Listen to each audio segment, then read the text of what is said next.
ওজন কমাতে নয়, শরীর সুস্থ রাখতেও সুষম ডায়েট জরুরি। কি খাচ্ছেন এবং কতটা খাচ্ছেন তার উপরেই নির্ভর করে শরীরের সুস্থতা। পাশাপাশি খাওয়ার সময়ও একইভাবে গুরুত্বপূর্ণ।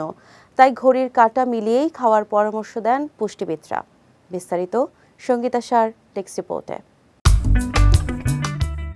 ওজন বেড়ে যাওয়ার অন্যতম কারণ হলো অসময়ে খাবার খাওয়া।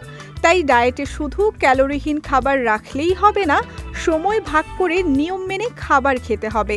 নিজেকে ফিট রাখতে কোন বেলার খাবার কখন খাবেন চলুন তাহলে জেনে নেওয়া যাক।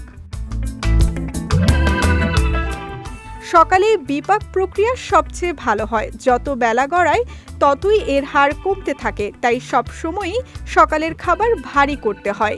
দুপুরের খাওয়া পরিমিত ও রাতের খাওয়া একদমই হালকা করা দরকার।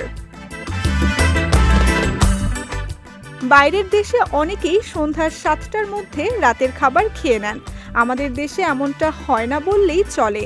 রাত 10টার পরেও ভারী খাবার খান বাঙালিরা। আর তাতেই যেমন ওজন বাড়ে, তেমনি গ্যাসের মতো নানা সমস্যাও বৃদ্ধি পায়।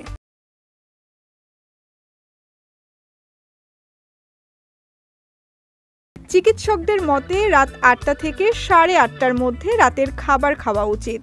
ঘুমাতে যাওয়া ও খাওয়ার মধ্যে অন্তত 3 ঘন্টার ব্যবধান থাকতেই হবে। দুপুরের খাওয়া 12টার মধ্যে খেয়ে নিতে হবে। সকালের খাবার 8টার মধ্যে করলে ভালো হয়। পাশাপাশি সকালের খাবার ও দুপুরের খাওয়ার মাঝে হালকা কিছু খেয়ে নিতে হবে। এভাবে নিয়ম মেনে খাবার খেলে নিজেকে ফিট রাখার পাশাপাশি শরীর সুস্থ রাখা সম্ভব। সঙ্গীতা শাহ, বিজয় টিভি নিউজ ডেস্ক।